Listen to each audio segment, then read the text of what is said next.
Nifty வந்து பார்த்திங்கன்னா இன்றைக்கி வந்து 2 சைடுமே ஸ்டாப் லாஸ் ஹண்டிங் தாங்க. மார்னிங் நல்லா செல்லிங் வர மாதிரி வந்துட்டுங்க, அப்படியே திரும்பிங்க. ஸோ பையிங் வர மாதிரி போனால், ஆனால் பையிங்கும் போகலைங்க. ஸோ இது பிரேக்கும் பண்ண முடியல. ஸோ அகைன் வந்து பார்த்திங்கன்னா ஒரு நியூட்ரலாக தான் வந்து பார்த்திங்கன்னா க்ளோஸ் ஆகிருக்கான். நான் எனக்கு கூட இன்றைக்கி கொஞ்சம் லாஸ் தாங்க.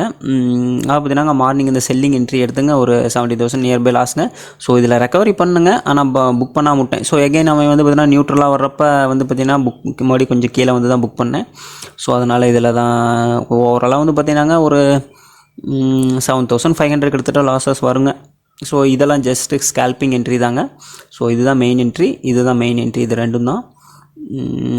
இந்த என்ட்ரி கொஞ்சம் புக் பண்ணியிருந்தேன்னா அந்த லாஸ் கவர் ஆகிருங்க. ஸோ புக் பண்ணாமல் விட்டுட்டேன். அது என்னென்னு பார்ப்போங்க. இந்த வீடியோ முழுசாக பார்த்தீங்கன்னாங்க நீங்களும் ஓரளவுக்கு வந்து பார்த்திங்கன்னா அனலைஸ் பண்ண கற்றுக்கலாங்க. அதாவது வந்து பார்த்திங்கன்னா மார்க்கெட்டில் நீங்கள் ஒரு இந்த ஜோன் வந்து பார்த்திங்கன்னா அந்த டைமில் இருந்திருக்காது. இது இப்படி தான் நீங்கள் வந்து பார்த்திங்கன்னா அனலைஸ் பண்ணி இருந்திருப்பீங்க. இப்படி தான் இருந்திருக்கும்.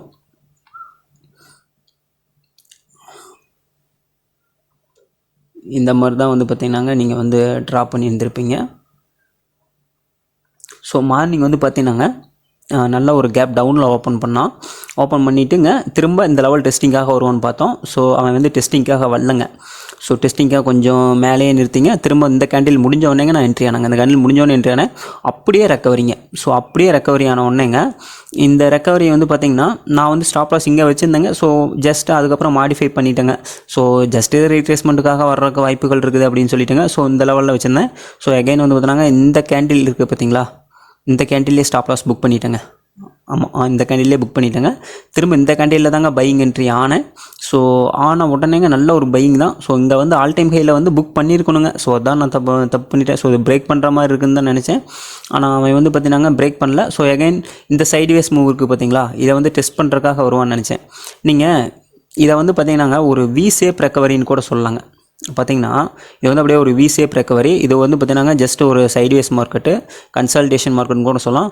ஸோ எகைன் வந்து பார்த்திங்கன்னா இந்த லெவல் வரைக்கும் வந்துட்டு திரும்ப இங்கே தாங்க க்ளோசிங் வச்சுக்கலாம். ஸோ இங்கே வச்சுட்டுங்க. ஸோ இந்த சைட்வேஸ் மார்க்கெட்டை வந்து பார்த்திங்கன்னா டெஸ்ட் பண்ணிவிட்டு ஸோ எகைன் இது பிரேக் ஆகும் அப்படின்னு தான் என்னோடய வியூங்க. ஆனால் அதே மாதிரி தாங்க நடந்துச்சு. அதாவது வந்து பார்த்திங்கன்னா வந்துச்சு வி ஷேப் இந்த இதில் stop loss Kanth ஆயிடுச்சுங்களா. So we shape recovery ஆயிடுச்சு. ஸோ எகைன் வந்துட்டாங்க இதில் பையிங் என்ட்ரி போயிருக்கோம். ஸோ இது மார்க்கெட் வந்து ஆல் டைம் ஹை கிட்டத்தட்ட வந்துச்சு. ஸோ வந்துட்டு ஸோ மார்க்கெட் மேலே போக முடியல. ஸோ அதுக்கு என்ன பண்ணுவான் வந்து பார்த்தீங்கன்னா பையிங் ப்ரெஷர் அதிகப்படுத்துறதுக்காக இந்த லெவல் இருக்குது பார்த்தீங்களா இந்த sideways market. So we shape and recovery ஆகி சைட்வேஸ் மார்க்கெட் பார்த்தீங்களா இதை டெஸ்ட் பண்ணுறதுக்காக வந்தான். ஸோ அதே மாதிரியே தாங்க. ஸோ வந்துட்டு இது மேலே ரெசிஸ்டன்ஸ் எடுத்து வந்துட்டு கீழே வந்து இதை டெஸ்ட் பண்ண உடனே பாருங்கள் இந்த ஒரு 15 மினிட்ஸில் பாருங்கள் இங்கே வந்தான் செல்லிங் வந்தான். ஸோ எகைன் வந்து இந்த லெவல் டெஸ்ட் பண்ணோடனே நல்ல ஒரு பையிங் பாருங்கள், நல்ல ஒரு பையிங் தான். ஸோ எகைன் வந்து பார்த்தீங்கன்னா ஆனால் இந்த பையிங் வந்து கண்டினியூ ஆகலைங்க. ஸோ இந்த பையிங் கண்டினியூ ஆகாதனால ஸோ எகைனும் திரும்ப அப்படியே கீழே கொண்டு வந்துட்டான். ஸோ இது வந்து பார்த்தீங்கன்னா ஒரு சீட்டிங் வேலை தான். ஆக்சுவலாக இப்படி தான் நடந்திருக்கணும். ஆனால் மார்க்கெட்டில் வந்து பார்த்தீங்கன்னா இந்த மாதிரி பண்ணியிருக்கானுங்க. ஸோ இதெல்லாம் வந்து ஆல் டைம் ஹைட்டை போகிறப்ப நடக்கிறது சகஜம்தாங்க. ஆனால் எங்களோட வியூலாம் சரிதாங்க. இந்த பையிங் என்ட்ரி வந்து நல்லா கொடுத்துருந்துருக்கணும். மேபி நாளைக்கு இது ஏதாச்சும் கொடுக்குறான்னு தெரில, பார்ப்போங்க. குளோபல் மார்க்கெட் எப்படி இருக்குன்னு பார்ப்போம். இப்போ வந்து பார்த்தீங்கன்னாங்க இது அப்படியே இந்த டாப் அப்படியே இங்கே போயிருங்க. இது ஒரு சப்போர்ட் ஜோனுங்க, இது ஒரு சப்போர்ட் ஜோனு.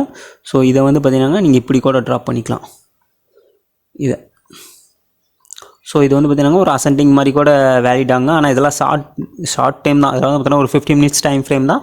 ஸோ அதனால் வந்து பார்த்திங்கன்னா இதை வந்து நீங்கள் பெருசாக ஒரு கன்ஃபர்மேஷன் எடுத்துக்கூடாது. கீழே வந்துட்டு திரும்பினா பையிங் பண்ணிக்கலாங்க, இல்லாட்டி பார்ப்போங்க. நாளைக்கு மார்னிங் எப்படி ஓப்பனிங் லைவ் மார்க்கெட் எப்படி வருதுன்னு பார்த்துக்கிட்டு தான் அதுக்கு தகுந்த மாதிரி நம்ம இது பண்ணணும். நிஃப்டி பொறுத்த வரைக்கும் இதாங்க. ஸோ நிஃப்டி கொஞ்சம் அப் சைடு வர்ற மாதிரி ஒரு பொட்டென்ஷியல் இருக்குங்க. ஆனால் பார்ப்போங்க. பேங்க் நிஃப்டி வந்து பார்த்தீங்கன்னா பேங்க் நிஃப்டி வந்து நல்ல ஒரு பையிங் தாங்க இன்றைக்கி வந்திருந்தான். லாஸ்ட்டு 15 நிமிஷம் கூட நல்ல ஒரு பையிங் தான் வந்திருக்கான். பேங்க் நிஃப்டி இந்த டைமாவது இந்த 50,000 வருவானா என்னன்னு தெரிலங்க, வருவான்னு நினைக்கிறேங்க.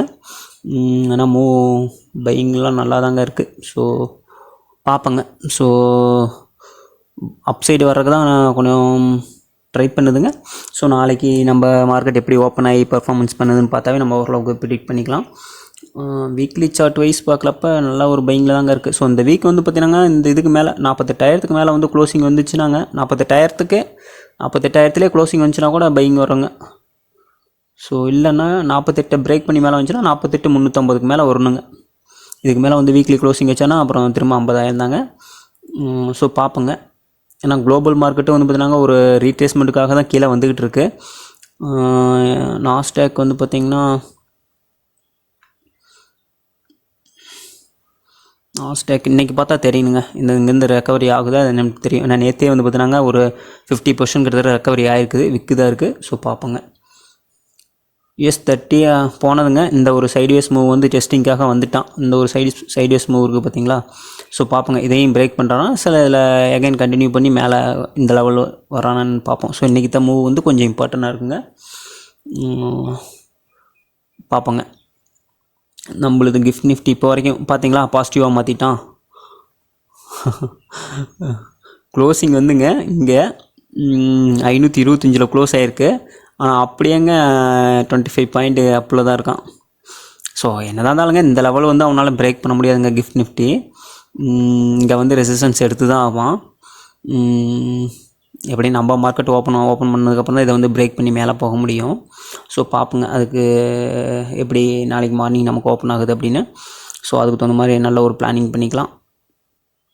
நம்ம விக்ஸ் வந்து பார்த்திங்கன்னா விக்ஸ் இன்றைக்கி நல்லா பையிங் இல்லை, இன்றைக்கும் செல்லிங் தாங்க வந்திருக்கு. விக்ஸ் கண்டினியூவாக செல்லிங் தாங்க இருக்கு. ரொம்பவும் கீழே வந்துட்டான். 11 ரூபாய்க்கு கிட்டத்தட்ட வந்துட்டாங்க. ஸோ பார்ப்போங்க, ஒரு கண்டினியூவாக செல்லிங் வருதுங்க. ஸோ பார்ப்போங்க விக்ஸ் இந்த மாதிரி எந்த லெவலில் வந்து திரும்ப இதாகுது அப்படின்னு. இந்த வீடியோ உங்களுக்கு யூஸ்ஃபுல்லாக இருந்துச்சுன்னா வீடியோவை லைக் பண்ணுங்கள், கமெண்ட் பண்ணுங்கள், சேனலை சப்ஸ்கிரைப் பண்ணுங்கள்.